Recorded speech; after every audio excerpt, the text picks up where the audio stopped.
Hello guys! Welcome to GEEKAMANIA! This is a weird site, guys. It's just us two. It's like back in the old days when it was just us two geeks talking about films instead of an army, a small core of geeks. And speaking of small teams, how about a film about a really not small team of dwarves and hobbits? We're reviewing The Hobbit, as usual. That's Mark. And that's Ben. Yeah, that didn't take forever this time, did it? That's No. smart. But yeah, The Hobbit, Desolation of Smaug. I always thought it was pronounced Smaug. But apparently in this film it's Smaug. But apparently I've read some comments, it's actually pronounced Smaug, but they pronounce it Smaug, so... Smaug. Smog. It's like smog. Because it's like smoke. Fire, but yeah. Fire. Mark, what did you think, without spoilers yet, because some people haven't read the books or know what the story is, like you. I watched both films, which I loved. What did you think of The Desolation of Smaug? I really enjoyed this one. I thought this one was a lot more well-paced, a lot more like faster. And like the first one I felt was a bit boring in a certain place, and this one it was a lot more. There was a lot more action in it. There was a lot more like set pieces. Like I loved the bit with the it was in the trailer, the bit when they're going down in the wheelbarrows. Yeah. So that bit was great. And thought the cameos like Stephen Fry was really good in it. Benedict Cumberbatch as Smaug I thought was amazing. Those aren't cameos, that's casting, Mark. Yeah, it's cameos in the sense where it's like they have like a sort of 5-10 minute part. A cameo would be if Gollum showed up out of nowhere and just went, "Precious!" That would be a cameo. Stephen Fry and Benedict Cumberbatch is casting. I know, yeah. Like Legolas, if anything, is arguably a cameo more than that. But yeah, no. I thought his casting was really good. They're able to connect the two together. And I thought the little things to oh, who's that then? That's my son Gimli. I was like, ah. Yeah, that's a cameo. Yeah. But yeah, no. I agree with roughly what you said very quickly there. This is a much better paced Hobbit film. The first one was dawdling. It wasn't so much a journey. It was a trek. It was just a very long, pondering. Just hey, we're gonna get out of the Shire eventually. Hey, look, we're going towards the mountain. Look, there's a forest. It's just very dawdly. But this one, everything moves along at a much nicer pace. Everything feels like it's flowing a lot more naturally. There's still a lot of padding. Don't get me wrong, this is still a lot of padding. I mean, like the whole scene where he goes, I've forgotten his name, that annoys me, the shapeshifter guy. But yeah, like that whole scene is very much like, they could have just cut this whole scene. They could have really just gone, we don't really need this for the sake of the plot, so yeah, but there's some bits when they went to the fish marketplace, they used it in there because if it's just too much. Yeah, no, it makes sense for some things, but like a lot of this is like very, very padded. But like some of the padding's really good. All of Gandalf does his usual wizard shit of I have things to do. You guys don't fucking die, and wanders off for like half the film. But a lot of the Gandalf stuff, great. Very good stuff, Gandalf. Then again, Ian McKellen is a great actor anyway, so any scene he's in is really good. So is Martin Freeman. I thought he's a fantastic Bilbo. I mean, what my big problem with this film is I feel like I just feel bloated. I feel like you could cut these films down into one 3-hour length film. Like probably the third one as well. You could probably chuck that in. You could probably cut all these 3 films into one 3-hour long Hobbit film, and it will feel more like a Hobbit adaptation of the book, and it'll be much nicer. And then you can leave all this padding, all of this. It's nice padding, but it's just unnecessary, and it gets tedious in a cinema screen. But like for a collector's DVD edition, this would be great. Yeah. This is why I like the Lord of the Rings films so much, is because each film feels like a full feature-length film. Each film has a very clear beginning, middle, end, and it's all very streamlined and it's all very nice. It comes along at a really great pace.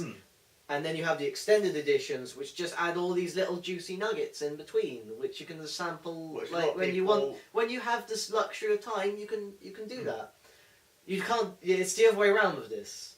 I want them to chop this film up into tiny pieces and then give me the little leftovers later. I don't like they're giving me a full 16-course banquet when all I want is just a nice 3-course meal. It's annoying, but it's still good. Like, don't get me wrong, this is a good film. You guys should really watch this, yes, especially if you're Lord of the Rings fan, because you're gonna love it. Like you are. It's just the wheelbarrow scene alone. I thought was one of the best moments. Do you mean barrel? Not barrel. The barrel scene. Oh, there is actually a wheelbarrow scene. There is. Oh yeah, there is. Yeah, I mean, the barrel scene when they're going down the river. But yeah, yeah, like this is a solid film. And before we get into slightly spoilery territory, because I know some of you haven't read the books or even I haven't read the books. I know the story of the Hobbit. It's simple. There's a mountain, dragon, treasure, do the thing. It's Dungeons and Dragons. It really is. But yeah, for me this was 3.5 stars. Like, I feel like if they had actually taken the time and edited it, like like the problem is Peter Jackson loved this film too much. He loves it too much, which is it's a blessing because the film turns out great because of it, but it's a curse because it's just he's giving me too much nice things. I normally wouldn't complain, but I just want a nice, neat little package. I would give it a 4. Basically, I thought the pacing was well done. The only reason I give it a 4 because I didn't like the way it ended, but then at the same time it kind of had to end that way because the next one is going to be the big we'll get into that. But yeah, like it's solid, and I will be first in line to see part 3 for sure. Yeah, me too. I'm really looking forward to part 3 just to see how they can end it. It's like it's just the big battle with Smaug and the big 5 war thing. That one's going to be quite spoilers. We said we're going to leave the Go to the spoiler section then. Fine, spoilers. Big words over here which say don't watch anymore. You've seen our opinion.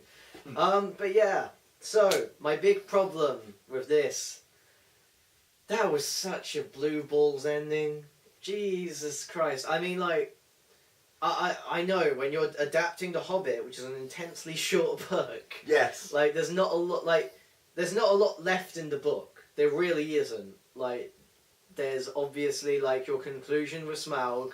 He's going off to Lake Town, something's going to happen there, and then there's a big final battle, but in the book, like, Bilbo just gets knocked out, like, right at the beginning of the battle, and just wakes up, and they're like, oh, by the way, all of this fucking shit happened, you were out of it, you completely missed it, it was really intense, but you don't need to know about that, because you're a little hobbit, you're a stupid little hobbit, it's fine, go back to the Shire, and go around your stupid gold ring.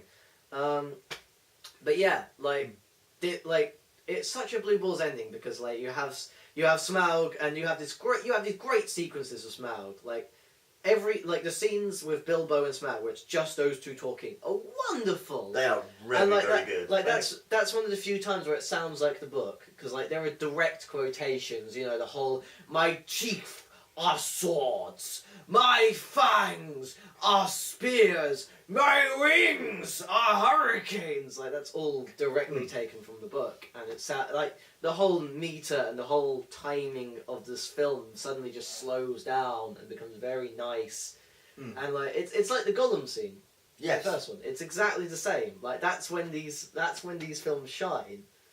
And apparently he did it all with mocap, so they had all these mocap on his face, and he just did all the expressions. I thought he was fantastic as Benedict Cumberbatch, and again he has that imitating voice, like even from Star Trek you can tell it's amazing. He's perfect for Smaug, because a lot of people don't know this about dragons, but typically in fantasy dragons are portrayed as incredibly fiercely intelligent, like far more clever than any other supervillain. The dragon is a beast that is incredibly inquisitive and incredibly intellectually terrifying, let alone physically imposing, because they're a fucking dragon made out of scales tougher than iron and daggers for teeth and fire breath that can melt steel. Oh god, it's gonna kill us all.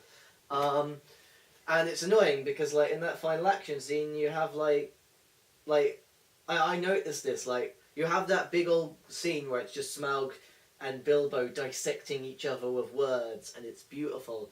And then you go into the action scene, and all of a sudden Smaug's just being a dumb dragon villain because you know he's just being fooled into like lighting the furnaces and standing under stage hazards and like it's fucking.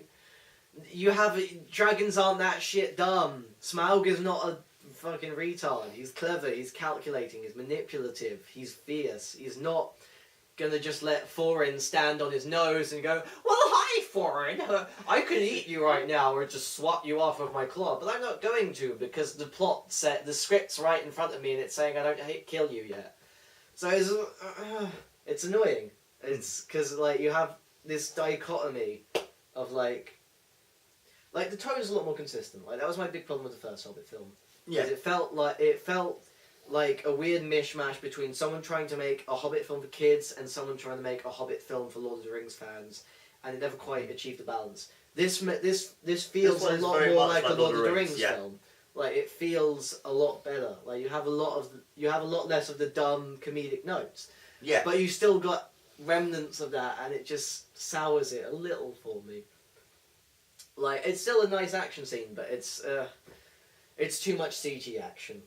Yeah. I love the scenes where like the scene where orcs run into Bard's home and Legolas and Tauriel come and save them. I love that because you've got actual awesome. like the practical effects orcs, the ones that just make up. They look horrifying. They look really do. great.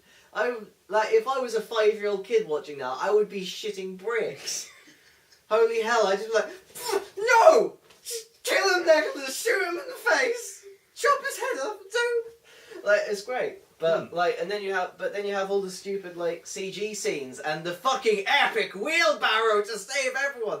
Like this scene blew my mind that this was actually happening. That Thorin Oakenshield in the Dwarf Forges is you just see like from out of shot he just comes in rolling a wheelbarrow around and dodging fireballs and debris, and I'm just like, what?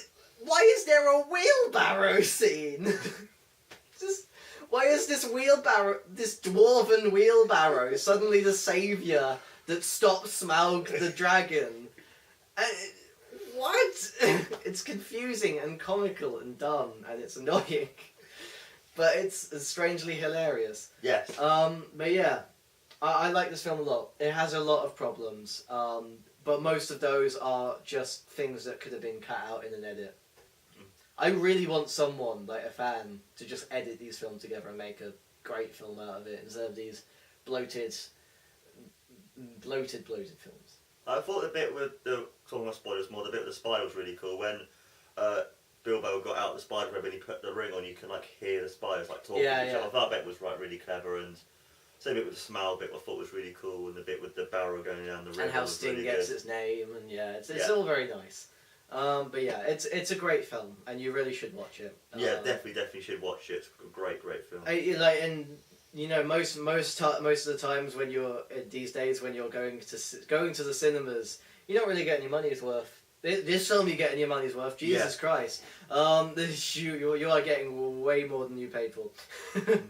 And also as well, you've also got it in full shape frames, so you get the twice as much of frames. So if you like that, then go and watch it. Buy 24 frames, get 24 free per second. Yeah, because a lot of people don't know what HFR means. I spoke to Cosmos about it, and they're like, "What's HFR?" No one gives a shit about HFR. Like even me, who is a frame rate nut when it comes to PC games, even me, like I've not seen The Hobbit in high frame rate yet, and I don't really give a crap. Like it's not important. It's really not. Like they're both good. Like I like 48 frames per second. I like it a lot more than a lot of people, but that's just because I'm used to that kind of thing with PC gaming. And but it does make it look like TV. It does. It's a subtle thing, but yeah, and also as well it works for certain scenes, but in other scenes it makes it look too CGI. Like the orcs in the first film, made it look too much CG. Long panning wide shots over New Zealand make like they look way better. But close-ups of like Balin and his like clearly attached on beard is just like oh no, please stop. Something that would be really good, I think, with that would definitely be like David Attenborough's like nature stuff and that kind of documentaries. 48 frames are lovely, but not this. But yeah, that was our opinions of The Hobbit to Desolation of Smaug. Indeed, Desolation of Smaug. As per usual. Smart. And that's Ben. Cheers, guys. That was GEEKAMANIA. Bye. Bye.